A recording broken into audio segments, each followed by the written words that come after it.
মিটিংটা ডাকা হয়েছিল 11টায়, যখন যখন পর্যন্ত শেখ হাসিনা পালিয়ে যায়নি, বা পালিয়ে যাওয়ার সম্ভাবনা বা পালিয়ে যাওয়ার পেছনের যেই কার্যকলাপ বা আমাদের অভ্যুত্থান, আমাদের লং মার্চ গণভবন অভিমুখে, সেটা চলমান অবস্থায় ছিল। যে কোনো কিছু হতে পারতো, আমাদেরকে গুলি করে সেদিন এই লং মার্চকে ব্যর্থ করে ফেলা হতে পারতো। সেক্ষেত্রে চিত্রটা আসলে কি হতো, এই প্রশ্নটা আমি রাখতে চাই, কারণ আমার জায়গা থেকে এখন মতামত দেওয়াটা বোধহয় শোভনীয় হবে না বা অনেকে পছন্দ করবে না। এবং আমাদের এই গণঅভ্যুত্থানের যে এজেন্সি বা পরবর্তী সিদ্ধান্ত গ্রহণের যে এজেন্সি, সেটা আরো অন্যান্য পাওয়ার স্ট্রাকচারের হাতে দিয়ে দেওয়া হলো। এবং সেখানে এক প্রকার অ্যাগ্রি করে আসা হলো। আমি জানি কয়েকটা রাজনৈতিক দল বিরোধিতাও করেছে। তারা সেখানে বলেছে যে ছাত্র নেতৃত্বের সাথে বসা প্রয়োজন, গণঅভ্যুত্থানের নেতৃত্বের সাথে বসা প্রয়োজন। তারপরেও সেখানে এক ধরনের মতানৈক্য থাকা সত্ত্বেও সেখানে এক ধরনের এজেন্সি দিয়ে আসা হলো একটা অন্তর্বর্তীকালীন সরকার গঠনের, এবং সেটার ঘোষণাও আসলো। যদিও সম্ভাবনা ছিল সামরিক শাসনের, এবং আমাদের তখনকার বক্তব্যে আপনারা দেখেছেন যে আমরা কোনোভাবেই বাংলাদেশে গণতান্ত্রিক যেই ধারাবাহিকতা, সেটাকে সে সময় ভঙ্গ করতে চাইনি, কারণ এর আগের সামরিক শাসনের অভিজ্ঞতা আমাদের জাতির রয়েছে, এবং সবচেয়ে বেশি রয়েছে পাকিস্তান আমলের সামরিক শাসনের অভিজ্ঞতা, এবং সবচেয়ে রিসেন্ট রয়েছে 1/11 অভিজ্ঞতা। যখন আমার ডক্টর মোহাম্মদ ইউনূস স্যারের সাথে কথা হয়, তার নামটা যখন আমরা ঘোষণা করি, এর আগে নাহিদ ভাই এবং আমার একটা কনফারেন্সে কথা হচ্ছিল, তখন তিনিও আমাদেরকে খুব স্পষ্টভাবে এটা বলেছেন যে আমি যদি আসি তাহলে একটাই শর্তে আসতে পারি, সেটা হচ্ছে অথরিটি নিয়ে যেন আমরা কাজ করতে পারি। আমাদেরকে যেন পেছন থেকে, ওনার ইঙ্গিতটা 1/11 সরকারের প্রতি ছিল। সরাসরি সেই 1/11 মতো কর্তৃত্ব প্রতিষ্ঠা করতে না পারলেও নানাভাবে চাপ প্রয়োগ করে এবং বিভিন্ন রাজনৈতিক অরাজনৈতিক শক্তির সাথে এক ধরনের বোঝাপড়ার মাধ্যমে এই সরকারকে একটা অথরিটেরিয়ান বা ওই ধরনের কর্তৃত্ব দেওয়ার সরকার হিসেবে গড়ে উঠতে বাধা দেওয়া হয়েছে। এবং অনেক ক্ষেত্রে তারা সফল হয়েছেন। গণঅভ্যুত্থানের শক্তিদের মধ্যে বিভাজন এর একটা বড় কারণ হিসেবে আমি এটাকে মার্ক করতে চাই। ফলে যেটা হয়েছে, আমরা যে ধরনের ড্রাস্টিক্যাল চেঞ্জ চেয়েছিলাম সেটা বাস্তবে সম্ভব হয়নি। তবে এখানে আরেকটা জিনিস মার্ক করা প্রয়োজন, যেটা বাস্তবতা।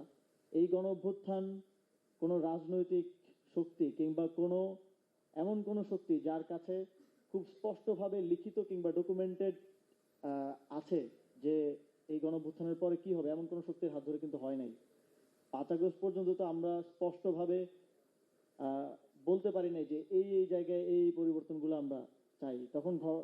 তখন বাস্তবতাও এরকম ছিল, এবং তখন এত দ্রুত ঘটনাগুলো ঘটে গিয়েছিল যে এই প্রস্তুতি নেওয়ার সময়টা এবং এই বোঝাপড়াটা এই গুটি কত ছাত্রের ছিল না।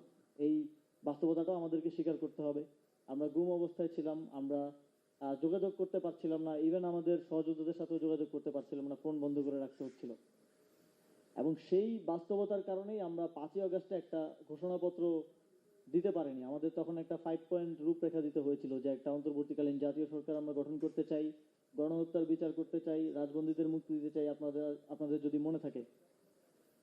সেখানে কিন্তু আমাদের একটা ঘোষণাপত্র দেওয়ার কথা ছিল একটা সফল গণঅভ্যুত্থানের পরে, কিন্তু সেটা প্রস্তুত করা সম্ভব হয়ে ওঠেনি সে সময়কার বাস্তবতায়। সেটা একটা আফসোস হিসাবে আমার আছে, এবং আমার সহযোদ্ধা যারা ছিলেন তাদের প্রত্যেকেরই আছে।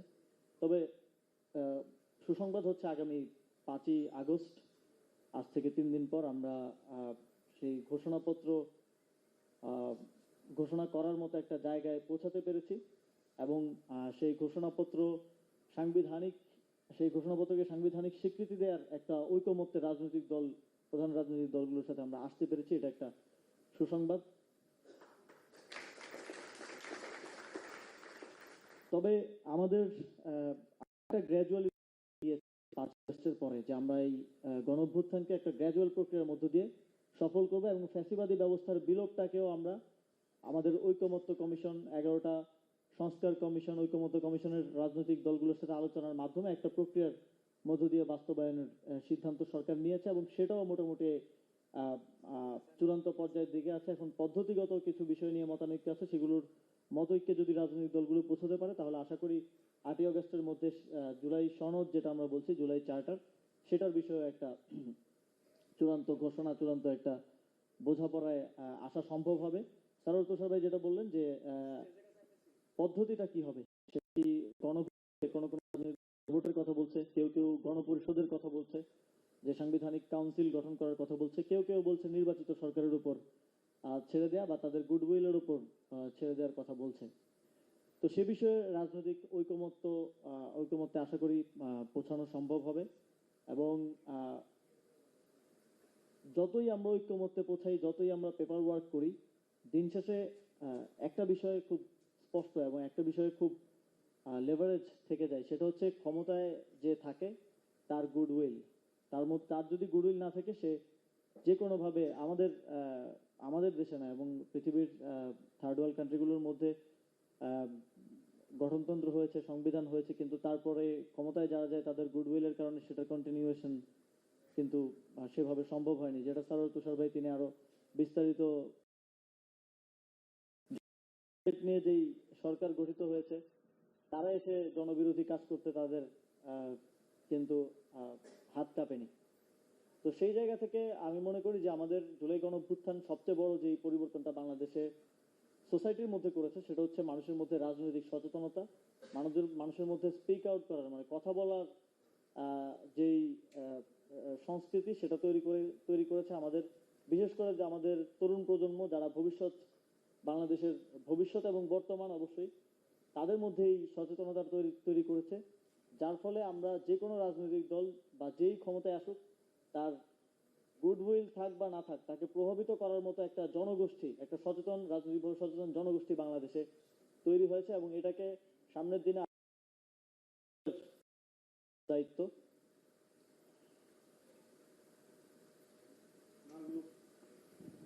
মাননীয়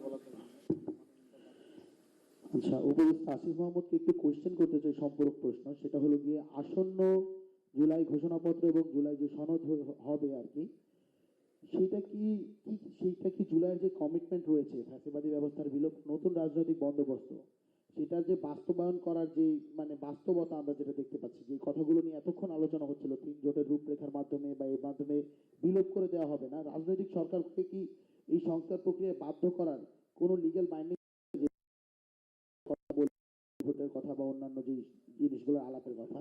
আমি একটু ভিন্ন একটা প্রসঙ্গ টানতে চাই। সেটা হলো, একটি ঐক্যমত্য কমিশন গঠন হলো, সেই ঐক্যমত্য কমিশনে শুধু রাজনৈতিক দলগুলো অংশগ্রহণ করেছে। রাজনৈতিক দলগুলো বাংলাদেশের জনগণকে যদি প্রপারলি সার্বিকভাবে রিপ্রেজেন্ট করতে পারত, তাহলে জুলাই গণ অভ্যুত্থান বলি, বিপ্লব বলি, ছাত্র জনতার অভ্যুত্থান, যেভাবে টার্মিনোলজি যেটা ইউজ করি না কেন, সেটা রাজনৈতিক দলের হাত ধরে হতো। রাজনৈতিক দলগুলো জনগণের পরিপূর্ণ আশা আকাঙ্ক্ষাকে প্রতিফলিত করতে পারছে বলেই নতুন একটা আনকোরা গ্রুপ, অপরিচিত কিছু ছাত্র নেতৃত্ব এসে এই গণ অভ্যুত্থানের নেতৃত্ব দিয়েছে। এখন কথা হলো, এর মধ্যে দিয়ে তো নতুন কিছু স্টেক হোল্ডাররা রয়েছে। আমরা যদি অন্যান্য সকল স্টেক হোল্ডারদেরকে নাও এখানে ইনক্লুড করতে পারি, শহীদ পরিবারদেররা রয়েছেন, আহতদের রিপ্রেজেন্টেশন রয়েছে, এবং বৈষম্যবিরোধী ছাত্র আন্দোলনের পক্ষ থেকে যারা নেতৃত্ব দিচ্ছেন তারা ছিলেন। ঐক্যমত্য কমিশন কি শুধুমাত্র তাদের কথা কেন শুনলো না, শুধুমাত্র রাজনৈতিক দলগুলোর কে নিয়ে বসেই কেন এই সিদ্ধান্ত নেওয়া হয়েছিল? এই ঐক্যমত্য কমিশন কি পুরোপুরিভাবে জনগণের পুরো ঐক্যমত্যটাকে নিশ্চিত করতে পারে কিনা, এই প্রশ্নের উত্তরটা আপনি দিবেন।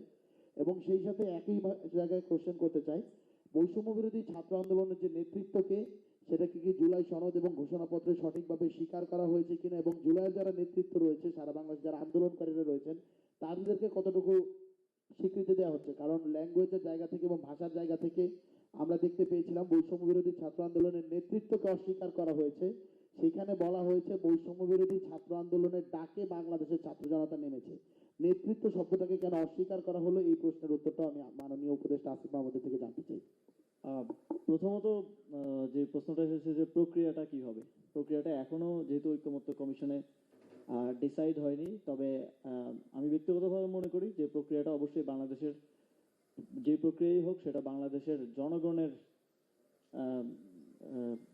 জনগণের রিপ্রেজেন্টেশন বা জনগণের যে উইল, সেই উইলের মাধ্যমে বাস্তবায়নটাই একটা সবচেয়ে গ্রহণযোগ্য এবং দীর্ঘমেয়াদী প্রক্রিয়া হবে বলে আমি বিশ্বাস করি। তবে সেটা ঐক্যমত্য কমিশনে ডিসাইড করার বিষয় আছে। তবে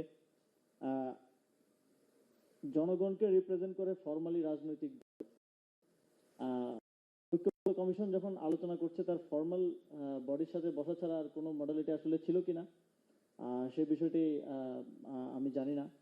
তবে শেষ প্রশ্নটা কি ছিল?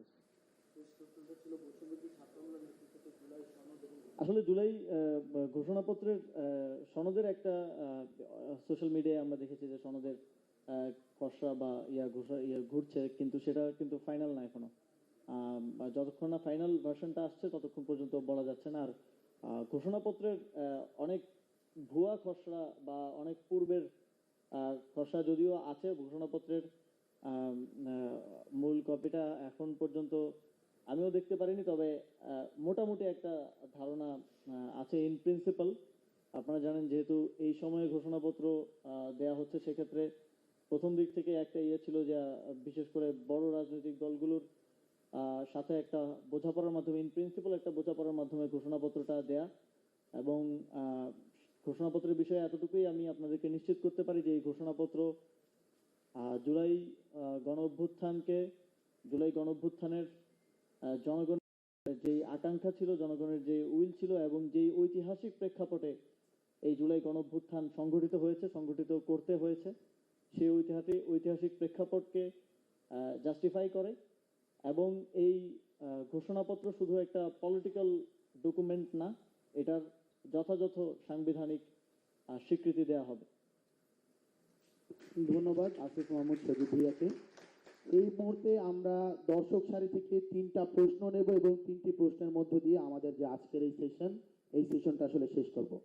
আমরা মাইক নিয়ে আমাদের একজন ভলান্টিয়ারকে বলবো যে আপনারা এই দিকের ভিতর দিয়ে যান। ফারিয়া প্লিজ।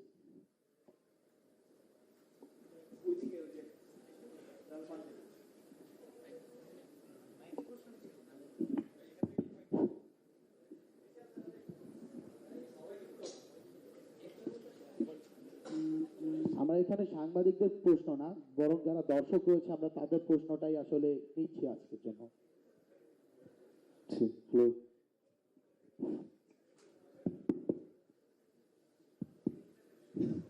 আসসালামু আলাইকুম। তার পরিচয়টি দিয়ে প্রশ্ন করবেন। আমি মোহাম্মদ আনোয়ার হোসাইন, শিক্ষার্থী সরকারি বাংলা কলেজ। একটু পরিচয় দিয়ে এক ছোট করে সেটা হচ্ছে 13 জুলাই 2024 সন্ধ্যার পরে আসিফ ভাইদের সাথে মিটিং করছিলাম। আমরা শুধু কোয়েশ্চেনের দিকে যাব, আমাদের সময় নেই। আমার প্রশ্নের দিকে যাব। প্রশ্ন হচ্ছে যে 1900 Nahezu kostenloser Strom aus Wind und Sonne? Geht das? Ja, Heartbeat AI versorgt dein Zuhause mit den günstigsten. স্বাধীনতা যুদ্ধের পরে শেখ মুজিবুর রহমান তিনি জাতির জনক পিতা না হয়ে তিনি শুধু একটি দলের প্রতিনিধি হয়েছিলেন। সেই ভুলের পুনরাবৃত্তি কি আমাদের দেশে হবে কিনা, যে আমাদের যারা জাতীয় ফিগার, ন্যাশনাল ফিগার, তারা কি কোনো দলের প্রতিনিধি হবেন, নাকি তারা যোগ্যতা মেধার ভিত্তিতে তার দেশের প্রতিনিধি হবেন? একটা প্রশ্ন। আচ্ছা, ধন্যবাদ। প্রশ্নটি আপনি কাকে করছেন? আপনি প্রশ্নটিকে কাকে করছেন? আমার প্রশ্নটি হচ্ছে যারা যারা বর্তমানে দেশকে রিপ্রেজেন্ট করেন সবার উদ্দেশ্যেই, কারণ 18 কোটি সবাই তো আর নেতা না, নেতা তো আমাদের পরিচিত জন, আমাদের শুভাকাঙ্ক্ষী সহপাঠী সহকর্মী, তাদেরকে প্রশ্ন করলাম আর। আচ্ছা, জুলাই আন্দোলনের একজন নেতৃত্বস্থানীয় জায়গা থেকে এই প্রশ্নটার উত্তর আমি দিয়ে যাচ্ছি। প্রত্যেকের আসলে নিজস্ব রাজনৈতিক চিন্তা ভাবনা রয়েছে এবং এই রাজনৈতিক দল করা, সংগঠন করার স্বাধীনতাটাও আমাদের আসলে দিতে হবে। তো আপনি যে জিনিসটা বললেন, তারা কি দেশের হয়ে থাকবেন, জনগণের হয়ে থাকবেন, নাকি হলো কি রাজনৈতিক দলের হয়ে থাকবেন? আমরা মনে করি যে একটি রাজনৈতিক দলের প্রতিনিধিত্বের মাধ্যমেই জনগণকে সব থেকে ভালোভাবে রিপ্রেজেন্ট করা যায়। জনগণের আশা আকাঙ্ক্ষা যেটা বাস্তবায়ন, যে ম্যান্ডেটটা, সেটা আসলে রাজনৈতিক দলের কার্যক্রমের মধ্যে দিয়েই বাস্তবায়িত হয়। এবং 8ই আগস্টের বাস্তবতায় দাঁড়িয়ে কথা বলতে হবে।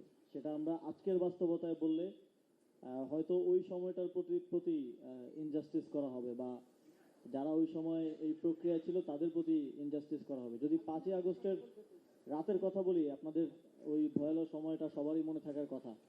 সে সময় আমরা শুনছি যে দেশে বিভিন্ন জায়গায়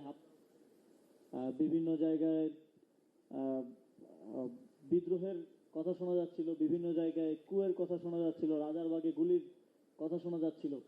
দেশের এরকম একটা ক্রান্তি লগ্নে, এরকম একটা সিচুয়েশনে একটা দেশ সরকারবিহীনভাবে থাকতে পারে না। সেই সময়টাতে সবচেয়ে গুরুত্বপূর্ণ ছিল খুব দ্রুত সময়ের মধ্যে একটা সরকার গঠন করা। আপনারা যদি দেখেন সরকার গঠন প্রক্রিয়াটাও যে একেবারে খুব সংগঠিতভাবে বা খুব পরিকল্পিত উপায়ে হয়েছে তা না। আমাদের একটা ফেসবুক পোস্টের মাধ্যমে ডক্টর মোহাম্মদ ইউনূসকে প্রধান উপদেষ্টা ঘোষণা করা হয়েছিল, যদি আপনাদের মনে থাকে, এবং তারপরে সেটা বঙ্গভবনে রেটিফাই করা হয়েছিল এবং আমাদের রাজনৈতিক দলগুলো এই জায়গায় একমত হয়েছিল যে একটা অন্তর্বর্তীকালীন সরকার হবে এবং সেটা সাংবিধানিক ধারাবাহিকতা রক্ষা করে হতে হবে। এই সকল বাস্তবতা বিবেচনায় সেই সময়ের বাস্তবতায় যদি আমরা চিন্তা করি, তখন এটা ছাড়া আমাদের আসলে উপায় ছিল না। এবং আমরা যদি সরকারবিহীন এই দেশকে রাখতাম, আপনারা তখন এমনও খবর আমরা শুনেছি যে বিভিন্ন জায়গায় সীমান্তবর্তী এলাকায় সৈন্য সমাবেশও ঘটছে, বা এরকম গুজব কিংবা বাস্তব অনেক কিছুই হাজির ছিল।